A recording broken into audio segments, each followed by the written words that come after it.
Views expressed on these episodes are not necessarily those of Cape Town TV or the producers of EKSE Live, but solely of the guests featuring on the show. Viewer discretion is advised. EKSE Live!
everybody, and welcome to the show. You are tuned into the biggest, the baddest, the most hip and happening show in the Mother Lazy. Yeah. In the Mother Lazy.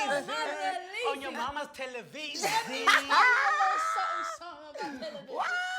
Like it's not saying Kubo Yako and Kubo Yami, Kubo Yetu song. Okay, we bring you nothing. But isn't there a hectic 9 million times than any other show in the motherland? This is EKSE on Cape Town TV. Follow us on Twitter, it's EKSE_live. On Facebook, it's EKSE on Cape Town TV. You just made it in time. This is your edition, hashtag Talk Thursday. So if you want to communicate with us, you use those hashtags. Today, we're talking racism. We're also celebrating the artist to Una Lady, who's a model, an actress, a singer, a voice-over artist. What she is not, I don't know. She's going to tell us. Welcome to the show, Lady. Thank you so much, guys, for having me. Pretty. Who do you credit for face bit? Who? Wow. I'm going to need you to say it very loud. Wow, Sister Honey here. Let me tell you. Sister Up. I'm adding MUA. Jama, when said the pots, that made the pots to be done. That's why you did the pots. I can actually go home now. But today is not about Ulwandile. We're talking to Una Lady, like Miss Nkalele. She's everything from actress to model and stuff like that. And I'm trying to celebrate her umculo wakhe. But for people who do not know you from Isibaya, The Gift, The Queen, and everything else that's Bay on TV, everything. Can you tell them about Una Lady? Who is she? Where she grew up and stuff like that? Okay, well, thank you guys. You did your homework. Una Lady, she's from the Eastern Cape. Una Lady Boltina. I grew up in the Eastern Cape, Ebayi, but I also call Ilusigisigi home. So shout out to all the people in Ilusigisigi. Hey. I went to Victoria Girls High School, which is in Grahamstown. And I feel like that's where all of this was nurtured. Of course, like any other child who grows up in church, you sing, especially if you've got a voice and things like that. And my family encouraged me, to sing at church. And then I got to school, I did drama, I was singing, I did music, and here I am. You dropped 2017. The first time I actually dropped something, it was, have you guys heard of 0.5? Heavy K. Oh yeah, MSK, Lupelo. Yeah. Like when there was still 0.5. Yeah, 0.5. So the first time I actually went into studio, I was 15. And I did a song with them, DJ T. So it was called Reason, and then for some reason it was stolen. Because it was like a really good song. But here we are now. Yeah, you've said you did a song with 0.5 back then, but now they've split it. You were 15 years old. How has Una Lady grown since then? And you're saying the song was stolen. How do you even make sure that you record a good song and doesn't get stolen? How have you grown? Okay, this time around I've learned in Ghana. First of all, at that point in time, I didn't even know what SAMRA was. So it's more than anything, you just need to equip yourself, learn the business, because I feel like most artists in South Africa, we tend on failing because we don't know the business. So every time we'll see you learn from that, and you pick yourself up and you're like, okay, next time I'm not going to make this mistake. So it's just been learning curves after learning curves after learning curves. And is that what makes your music so unique today, is because you're putting literally yourself as Una Lady into all these songs and what you've acquired and what you've learned since you were 15 till now? Yes, in most of my songs, I speak from the heart, because like literally, especially with Llama and Sinalo, it was literally my heart's cry at that point in time, because I came out of an abusive marriage and I'm working as a gender-based violence activist. So I actually learned in Dogmana, a lot of people need healing, a lot of us just need time to heal. A lot of us are broken. So I also learned in Dogmana, holding on to izindo, it actually makes you bitter and an ugly person, and you're not pleasant, to anyone. So when I was writing that, it was me just going, you know what, it's okay. You don't need to fight anymore. You don't need to fight for anything. Start all over again, Move on. It's okay. Oh, Lanchezio. Yeah. Oh, Laman. You just mentioned right now you wrote this song, which means you write your songs. Yes. Let's talk about what we can expect from Unaledi. I almost said Kolantlizem from Kolantlizem. Let's talk about what we can expect from Unaledi in 2019. It's an album that we can expect, an EP In that you can 2020. in 2020. Yeah. Wait a damn minute. Yeah. Well, I'm currently recording with some Nigerian artists. Wow. I'm also currently shooting a film in Nigeria, so That is great. I'm knocking on Nollywood doors. So Yes, you guys sir. can also be expecting that. I'm really excited. Like, there's a lot you can expect. Can you from do me. that Yeah, that I accent? was gonna ask. Are they expecting you to say, "Don't fool with me"? You Kilon Shele, Hey! my brother. Yeah. No. Like, no, I'm not expected to talk like that, though. I love to see But- it though. But I mean, especially in my music, I'm trying. I'm trying to sing. The way they speak. I'm trying to sing in broken, as they would call it. It's called pidgin English. Yeah. So you definitely, you guys will hear the song, Yeah. and I hope you guys will love it. But I I'm love sure it we will, already. because ndimthanda uXolantliziyo, the one that you opened with. Abanye abantu ababukeleyo that equally love. Okanye bathanda ngaphezulu noba siyithanda. Where do they consume your All your music? music. all my music is online. iTunes, iPlay, Google Play. Name it. Konke, everywhere. said fuck Everywhere, everywhere, like everywhere, literally everywhere. Yeah, And then where can everywhere. we find you on social media? Maybe you have some stalkers online. I've got, People want to stalk you. Do you reply to the DM? well, in the DM, it's a very tricky Always situation and forever. because I honestly don't have time to go through, especially as a Facebook.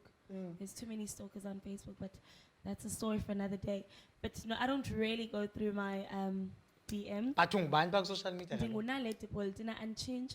Naledi at Naledi Baltina on Instagram, at Naledi Baltina on Twitter, at Naledi Baltina. Where else? Yeah. Snapchat. Yeah. Yonginda. Facebook though, I am Naledi Star Baltina. Sure. Shining All over the star. show, she did South Africa and then Nollywood. Yeah. Uphinde waze South Africa, and you're gonna go back to Nollywood I'm going back to finish a film shooting. yakho. Shoot And up, this is not the last time you're hearing of Unaledi, Yes, because she's sir. gonna keep bringing those songs for you. The hitness, This that's was the an EKSE exclusive, and make sure that you keep it locked right here on the People's Channel, because you're gonna see most of her. Was Formula. What other songs are there? I know fit. I know. That's the one I'm currently working on. I Sure. mean, I I know feel fit. like I should give it to you guys. It's Yes, ma'am. really new. Yeah. I know fit. I know fit to explain. It means I can't even explain. Explain. So everything like Ah, the grace. Chini, ginger, I can't even explain. I can't explain it. I to don't you. know. My dada. I know fit. On social media, we're asking, have you ever experienced, in your opinion, racism, and how did you deal with it? Go EKSE on Cape Town TV. Send us your comments. We love hearing from you. On the flip side of this, we tackle this heavy topic. Make sure that you do not go nowhere. Link to Grow is in the building. Welcome to EKSE Live.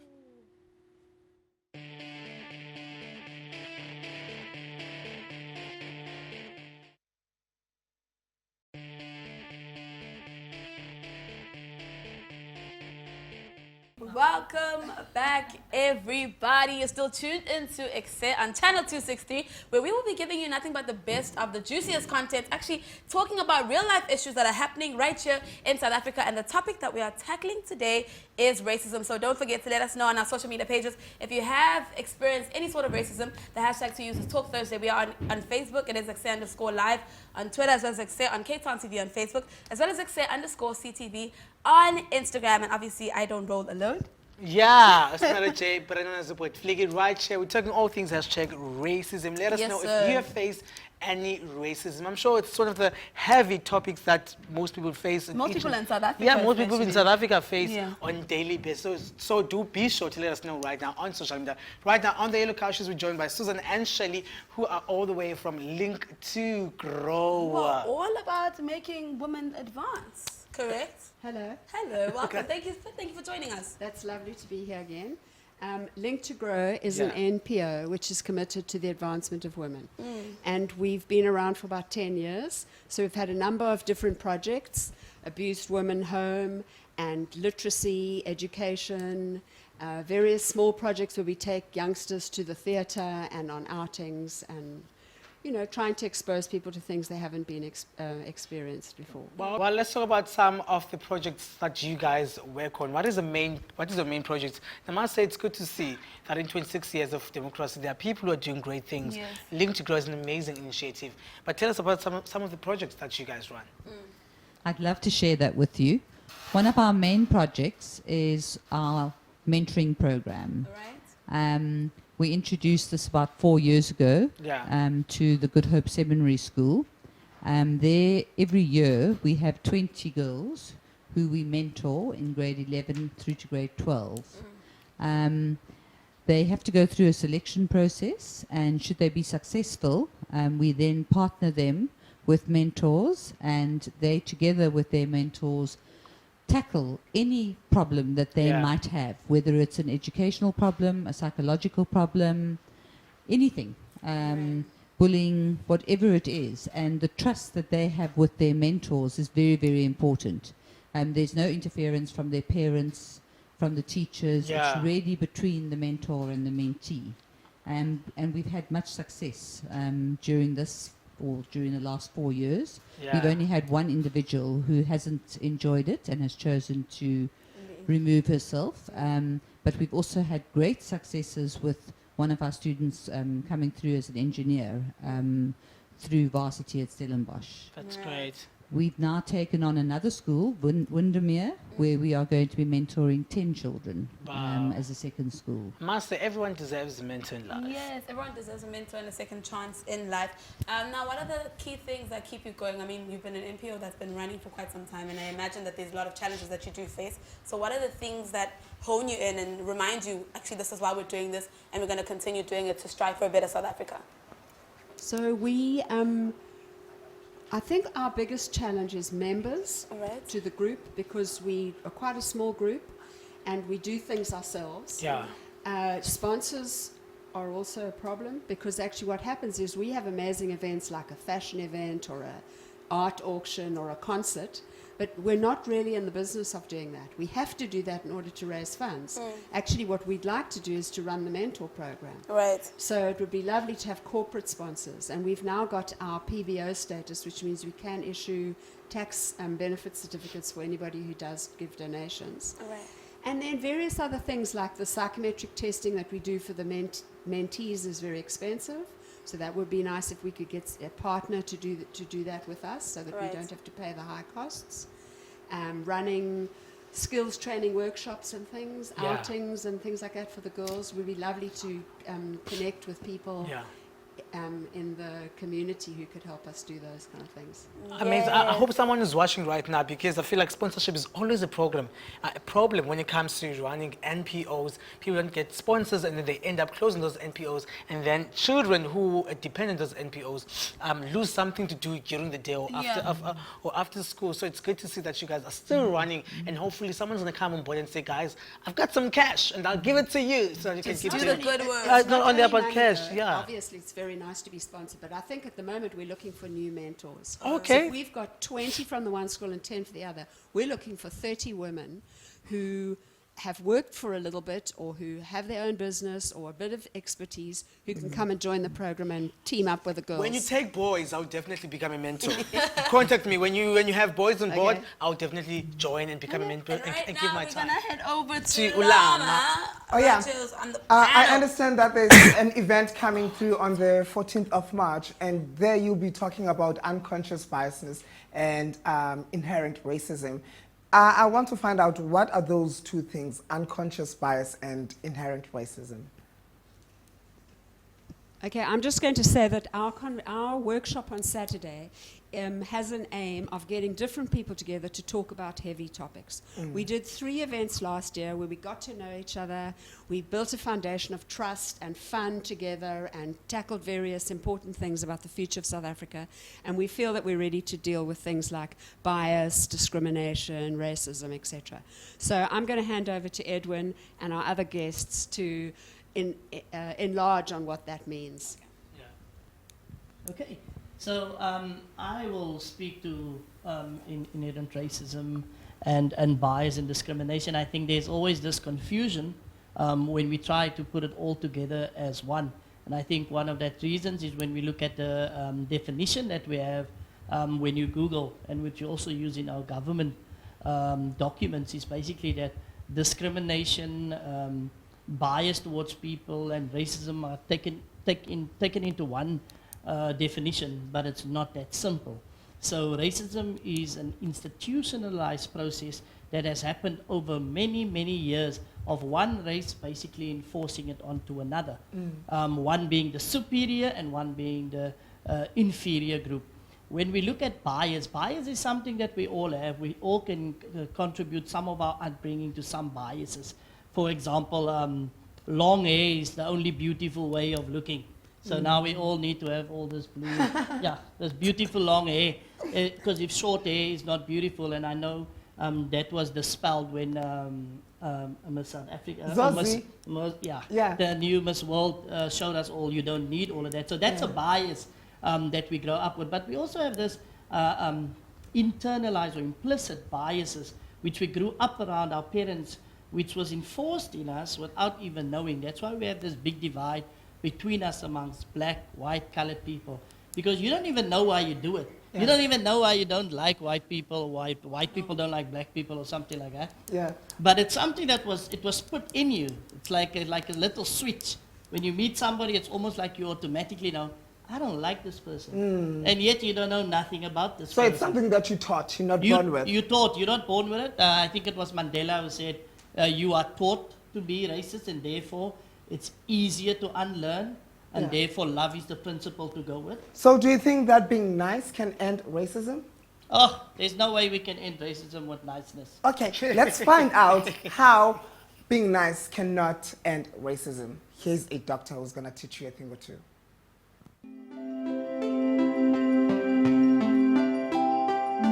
After several decades of doing this work, I feel like I know my people fairly well. And most white people are not going to do anything different.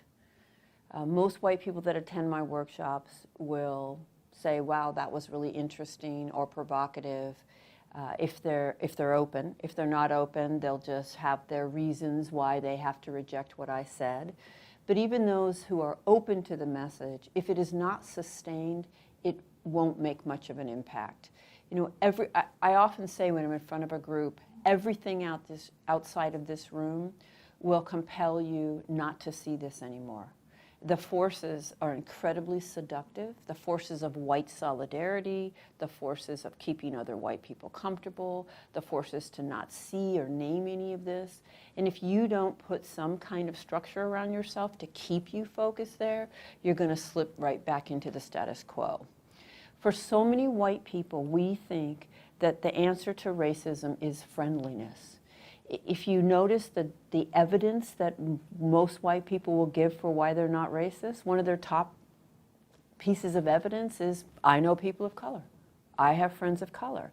And so if we apply that question, you know, if we look at that evidence as a way to understand the deeper structure of meaning, right, it's actually quite revealing. So in order for a claim like that, I know people of color, I have friends of color, in order for a claim like that to be good evidence of my lack of racism, a racist can't be able to do that. Otherwise, it's not good evidence, right? This is what distinguishes me from a racist. I have people of color in my life. I live in New York City. I was in Teach for America. I went to a diverse school. These are all the claims that white people will make for their lack of racism. Well, that must mean a racist cannot live in New York City, could not know or speak to or be friendly to people of color, could not be in the Peace Corps, etc. And I'm hoping you can see right now how ridiculous that evidence is, because even an avowed racist can do all of those things. So most white people believe that niceness is all it takes. And the status quo of our society is the reproduction of racial inequality. That's what it does. It's a default of all of our institutions, our norms, and our policies. It's what our society does. It's what it's always done. Our outcomes are not improving by many measures, our outcomes of racial disparity are increasing, right? And all this system needs to keep on keeping on reproducing racial inequality with whites benefiting from it is for white people just to be really nice. Be really nice. Go ahead. Smile at your coworkers of color, go to lunch on occasion, and do nothing else. And you will uphold that system. Because niceness is not courageous. Niceness is not anti-racism.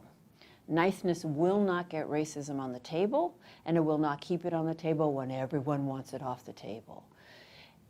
I suppose it's better than not being nice, but it takes strategic, intentional, anti-racist action. It is a lifelong process that I will never be finished from.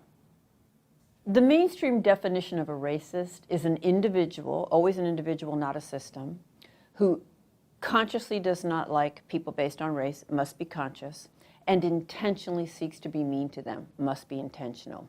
And that definition, I believe, is the root of virtually all white defensiveness on this topic. It makes it virtually impossible to talk to the average white person about the inevitable absorption of a racist worldview that we get from living in a society in which racism is the foundation and the bedrock. And I'm going to use a term here that I understand is charged, and that's white supremacy. I'm very comfortable with the term. Yes, it includes extremists we might think of as white nationalists or neo-Nazis. It also is a highly descriptive sociological term for the water we swim in, for the society we live in.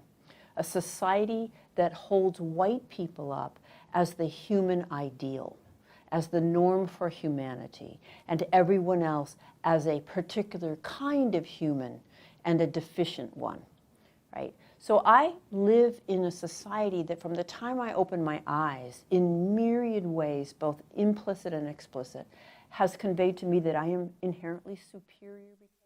Yeah, now the good Dr. Nalwandile is saying that niceness does not mean the end of racism. Just because you are nice doesn't mean that you're not racist. But like you being nice to the other fellow, you're not being nasty. She's touching on treating them like every other person. Yeah, and you've got friends that are black. You've got colleagues that you are nice to. Yeah. Now, Edwin, she's like echoing the words that you were saying, and that you're not born racist, but you are taught racism.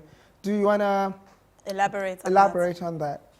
Yeah, I 100% agree with Robin DeAngelo. She's also a colleague and a friend that I work with.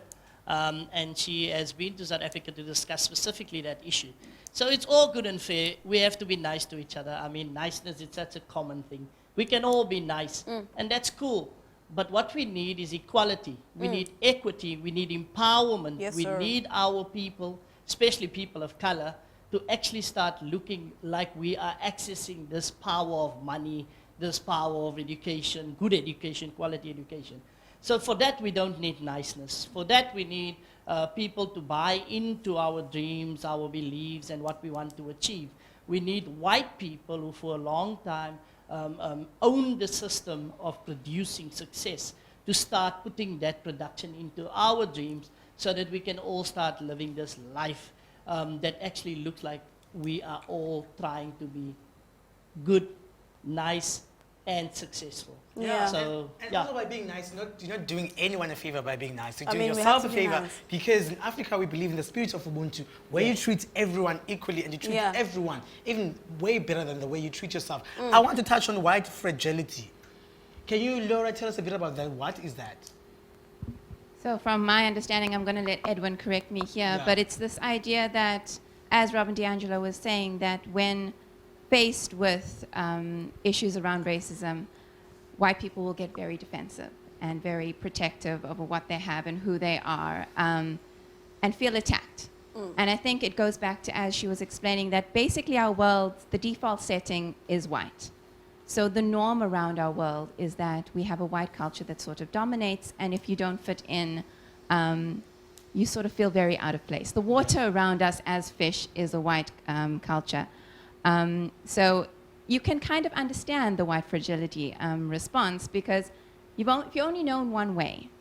when suddenly a different way is presented, you are going to feel attacked. Yeah. You're going to suddenly feel, oh, what have I done wrong? I'm not to blame. This wasn't me. I wasn't responsible for apartheid. Why are you attacking me? And I think that's what the beauty of the conversations that Link to Grow are holding, is that if you're not faced with these things, you don't know that your thinking is wrong. Edwin mentioned that you're brought up with these ideas. If you're brought up with those people and that thinking, and all you're surrounded with is that, I can understand why you wouldn't, when faced with my point of view, you would think that I'm attacking you. So to have these conversations and to open up these safe spaces is a great way to start with that and to move people forward step by step going, this is safe, but you're also wrong. I think it's the normalizing of it, normalizing racism. And then when you, let's say, a white kid grows up in a white society, and when they move out of that society or community, they face other people of different skin colors. And they don't know that the way they've been taught is probably not acceptable when you meet a huge group of people. So I think having dialogues like this to educate people that sometimes the way we were taught is not the best way of doing things. Let's try and work with other people and find a solution, a way forward. Yes, sir. And speaking of finding solutions and actually growing as people in general, starting from a younger generation, getting a younger perspective. I mean, you just came out of high school and then you went into UCT. And I could imagine that what you've known is all that you've ever known. So can you just walk us through your childhood and how it is that UCT has changed your perspective on how you view the world? Especially when it comes to situations like color and privilege and all these different things. Because you went to a school that has 99% white. So I mean, that's all you could know. Yeah. So I went to a school that was very monocultural. It was largely white kids, Caucasians from European descent, and it was difficult. It was a very strange experience. Coming from a multicultural family, a multi-ethnicity family, it felt very strange and very damned. And coming to UCT has really allowed me to step into my own and begin seeing what the real world is more like. And I'm really, really grateful for that, because it didn't feel like a positive place where I was coming from. And I don't think that's the right way for the world to move. I think it's definitely progress to be moving towards diversity and multiculturalism. Leo, what was the most shocking thing when you got to varsity? Just how little people care about who you are. It just doesn't matter. You can just be who you want to be. And what lessons you wish that you were taught in high school before you entered your varsity career? Well, I think anyone would say that they wish that they could just be themselves from as early an age as possible, because there's no use in trying to be someone you're not. Suzanne, do you find that people find it easy, or is it challenging to come out and find safe spaces to talk about issues like the issues that we're talking about today? And if it's challenging, do they come to you and say, it's challenging because? When we first set up the workshops as conversational arenas, it was very interesting because everybody wanted to know, who are your speakers, what are the objectives, what are the aims, what are we going to achieve, what are we going to learn? And I would say, well, we haven't really got a speaker. I don't know what we're going to achieve. We haven't got any objectives. And they would look at me really weirdly. That was the hardest thing, to get the audience. When they're there, people love to listen. So we have a kind of draw card, like Edwin is going to talk at our event on Saturday. But after he's spoken, almost just as an introduction into a topic, we get people to sit in small circles, we ask them a question, and each person gets 2 or 3 minutes to talk uninterrupted. They're a bit wary of it, but when they get going, they do not want to stop. It's the most astonishing thing. They love to hear the expert, but they also really enjoy being heard and listening to other people's opinions. Yeah. So it's different, but they seem to like it when it happens. And I feel like that's the key thing. Sinalo, do you have something to say? Yeah, Leah mentioned something very important here, that he went to a school that is monocultural, which means, by looking at him, over 90% of the students at school are white, which means there are things that are taught at school, taught in that particular school, that when he left school and went to varsity, some things were very shocking to him, were new to him. How do we go about unlearning some of those things that we were taught in high school, especially if you went to high school where 90% over 90% of the pupils that are at the school are white? How does he go about unlearning some of the things that are racist that he was taught, but made to believe that those things are not racist? Okay, Edwin, before you answer that question, I think let's save it for when we return from an ad break. Okay. If you've got any comments for this topic that we are touching today, you can hop on to Facebook, it's EKSE on Cape Town TV, or follow us on Twitter, it's EKSE_live. Do dial us, it's 021-448-0448. Ladies and gentlemen, it is the biggest, the baddest, and the most hip and happening youth show in the motherland. We are free to air on Upper Ekapa. Otherwise, if you are subscribing to DSTV, find us on channel 263. When we come back, we find out what happens Gulin to grow, and then Edwin will be answering Sinalo's question. Keep it locked. Don't go too far.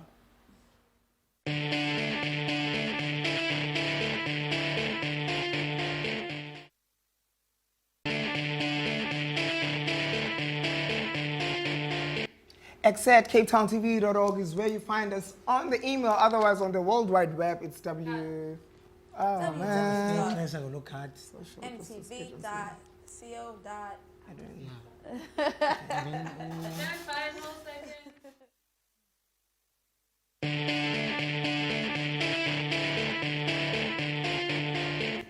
For more of our programming, you can go to www.capetowntv.org, or you can call us on 021-448-0448. On Facebook, it's EKSE on Cape Town TV, as well as on YouTube. Follow us on Twitter, it's EKSE_live. On Facebook, on what's the other one? The Gram. Instagram, it's EKSE_CTV. Yeah, That's why. That's right. Every morning between 7 and 8, we bring you the repeats. If you want to engage with us, play conversation, use the hashtag Talk Thursday. Remember, if you want to be on the yellow couches, sharing your time with Sinalo and our wonderful guest, Ube guest presenter, you can send Eclipse Zako. Go EKSE at CapeTownTV.org. Welcome to it, everybody. It's a Thursday afternoon, and we're touching matters that touch you to the core. Matters that actually matter.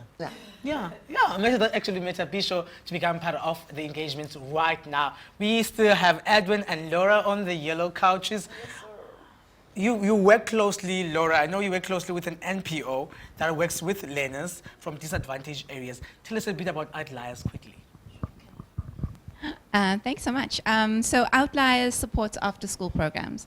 So basically what you'll find is in disadvantaged communities, kids are sort of aimless after school. They're safe when they're in school. They're not so safe when they've come out of school and they've got nowhere to go. So they're sort of wandering around the streets a little bit. There are amazing people in communities who see these kids and go, well, that's not safe. I'll take them in. So you've got a mama in a shack with 20 kids on her floor, and suddenly she's going, I don't know what to do with them. I can't help them with their homework. So we come alongside those spaces, we train and we resource, so those kids are now getting quality academic support. Wow. But mostly they're safe. They're safe, they've got this space of belonging, and they're being built up in a way because they're being seen and they're being taught in a way that they understand, and they're no longer thinking that they're stupid. They're no longer thinking that they can't do this. And they are therefore able to walk into other spaces and bring that confidence into it and go, I can do this, I can be here, I belong. Yeah. And Edwin, you're working with Social Justice Agency. What is that all about, and how does it help the community at large? So the Social Justice Agency is all about intervention, awareness, and doing training on racism. In order to, we basically go into companies or any organization that calls us in to do interventions where people are experiencing racism or discrimination or bias. And then we do certain workshops that will just inform whether this that has been experienced within the company are valid, or whether it is this untrue biases that you've learned from childhood and has carried into your adulthood or even at school. And I think it links to what Laura was speaking about and to the previous question, how do we undo these things? So the Social Justice Agency is looking at how to empower our people, but also how to disempower those who possess the power to keep us under their thumb. So that is something that is very important to us. And we do it through, like I said, working with people like Robert DiAngelo, where we speak to things like white fragility, white supremacy, and some of the things that has ruled the world, not even society, the world. And it links to some of the things in schools. What do we teach our children? Yeah. What type of anti-racism education do we have? And then it brings you to bigger questions about decolonizing our education system. Amen. And things like that, which is critical. I mean, in today's day and age, we're still learning about Jan van Riebeeck and whoever else, Graham Bell, and yet we don't know any of our African leaders who conquered wars for us to have some kind of freedom in early days. But Laura, is it only white people that can be racist? Can a person of color be racist towards a white person? So I think this was what Edwin was trying to explain earlier as well. It is a difficult concept to grasp in terms of like, can I be racist to you? Can I be racist to Edwin? And I think that's where the biased racism misunderstanding or spectrum maybe comes in, where racism is a system that people have put in place to have power over another person. So I haven't put in place a system to subjugate Edwin, but I might have grown up with a bias that makes me go, oh, I might not like him. Yeah. So it's sort of a fine line that we're... I asked the question, learning things as a child is very easy because you grow up learning things from seeing and being told and being taught physically and spiritually. How do we go about unlearning? Because unlearning things in adults is a very difficult task to do because those are things that you were groomed with. They made you the person that you are today. How do we go about unlearning some of the things that we were taught at home and then make sure that we unlearn them and we treat other people the same as we would treat ourselves? So it's really sad because what we need is open and direct dialogue in between black and white people to openly discuss these things, because you know what the problem is? The problem is when we're in settings like this where we are all united, we speak very fondly of one another. But when we go home, we're around the brides, you know, then we become indifferent to one another. Then we say the ugly things we're not allowed to say when we're together. And what that breeds is the children that is at that bride or in that family who only know that group and what that group believe and stand for will perpetuate in future what they've learned. And that's why we see even in preschool, you'll have children saying the K word to another child, not knowing the content of the word or the power of that word, but it's because of those adults. And that's why I'm of the opinion that us as grown-ups, we need to come together, have these conversations so our children don't have to. Because at the end of the day, if we continue in the cycle, they're going to have to end up in a civil war to fight each other for some kind of freedom or liberty. And we don't need that. If we can stop that now by having conversations, I say you better come sit at my table and have a topic or some discussion. Leo, I'd like to find out, were there some misconceptions about people of color that you grew up being told about? Are there some things that you wish people never taught you about people of color? Not really, because even though I did go to a very, very white school, I think there was we're in a very strange place at the moment in South Africa. No one was really, there was a lot of white fragility there, which implies that everyone's afraid to talk about race there. And it's sort of, we just bury it there. And I think that's more what was given to me from that system, was that I was taught to not talk about these things and that these things are fine to be left alone, and they're not. So, and I think the biggest problem in South Africa in general is that, like Edwin was saying, we have conversations like these where we sit around and we talk very nicely to each other. I mean, right now we're having conversations where we really are speaking and we're saying, oh yeah, this is what must address, this is what must address. But when we actually have to address the situation, nobody says anything, because when you're actually with your other friends, it's fun or funny to put some comments about racism that are okay and are a joke to the people that you're with. You know what I'm saying? But when you come around certain people, I can speak nicely to everyone because we're in this room together. So how can we make sure that these conversations are happening? When I go at home, I'm like, when my friends make a joke about another race, I can be like, no man, that's not right. I'm being biased in that situation. Or when your friends make something, you can immediately call it out. But we will answer this after the break. I feel like time is flying. Yes, We'll it is. answer it after the break. See you after this.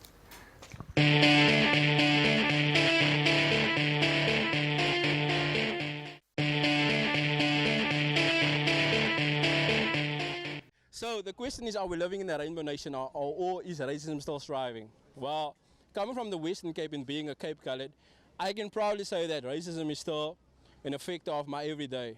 Like if I look around, I see black people, I see white people, and I see coloured people. And for me, coming from the Western Cape, I say yes, because when I go to a bank or anything or any government institution, they always ask me, are you a coloured, are you white, or are you a black person? If we live in a true rainbow nation, why is this question still needed? And then also, if you apply for a grant, they always say, no, you are based on the color you are. So if I'm a colored, does that make me not worthy for the job? Or does that make me not worthy for the position I'm in? So yeah, basically racism is still alive, my bro. For me, it's racism that's unknown, people that's unknown that are racist. Like when you walk away, people will talk bad behind your back. Like white people will speak about your back, whether you're colored or African. And then black people also will speak about you, whether you're African or colored. Because in the apartheid time, we were white. We were not white enough, but we're not black enough. But then now in a free South Africa, democracy South Africa, we're still not black enough because we're colored enough.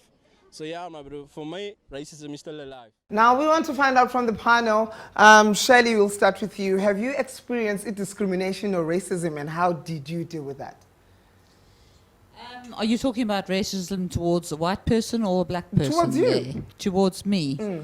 To be very honest with you, no. But I was just saying earlier to Edwin, it's interesting listening to Leo talking as well as Lara, because they are of the younger generation, the millennials. And I think that's where white fragility plays such a strong role for the older generation. They are too scared to talk. They don't know what to say. And many of the older generation, being the white generation, when you say something, your child will actually look at you and say, you're saying that because that individual is black. Which can or cannot be true. But the point is, I think the younger generation are so ready to talk and be one. And for me, I think that's wonderful for the future of South Africa and for the future of Link to Grow, because we are inclusive and we want to have power given to women in particularly, but to South Africa as a whole. And that's Laura, what we strive your closing for. statements? Come and join them on Saturday. Yeah. Start the conversations, and I think wherever you are, just be aware of what you're doing and maybe how you're contributing. There are many ways to get involved and many ways to do things. So just get in the game. Don't expect someone else to be doing this. Yeah. Edwin, what can people expect there, because you are a speaker? Well, on Saturday, when you come to our event, you will definitely be empowered when you leave there. You will have some more information to educate people around the braai of how not to be biased and racist towards others, and how to put your money where your mouth is and to empower, like Link to Grow is doing, empower people of color, not by being superior, but being a servant. And servanthood is great, but we first have to combat this thing of racism, because it is a constant, it's every day in our lives, and if we don't open these conversations, it's going to remain in South Africa, and there is no place for racism in South Africa. Suzanne, how much is it to go in? What time does it start? And the address? So the workshop is on Saturday the 14th at Good Hope Seminary High School in the Gardens, Cape Town. Starts at 8:45 and goes on until 1. And we're asking people to contribute 50 rands, but we reckon that the value of the workshop is about 300. So some people are paying a bit more, and that will all go towards our Adopt a Mentee program. That's Amazing. amazing. Everybody's welcome. Thank you so much. And I think the beginning of every everything. It's just talking things out and making sure that we're having a safe space where if you do say, okay, no, I'm coming with this sort of opinion, we're not judging you, but we're just sitting down and literally having a conversation to make sure that we move South Africa forward. And it's so good that as millennials, we want to talk about these things and we're so open. The older generation really does bury some of the things and cut it off. But it's so good that for us as young people to speak about these things, because they just said talking about things is the beginning of things, is the beginning of everything. And then we can physically and move things by the system's structure. Yeah, so don't let it end here. We know that the credits are going to roll, but the conversation needs to continue. So after EKSE, gather around and communicate with your friends. You know, have a lovely weekend and be kind to one another. My name is Llama and Sinalo Jonas. And I am your hostess with the most, Ubandile Idobi. And you are tuned in to EKSE. Up next is Open Studio. So long and goodbye. Goodbye and God bless. Goodbye. Goodbye. We love you.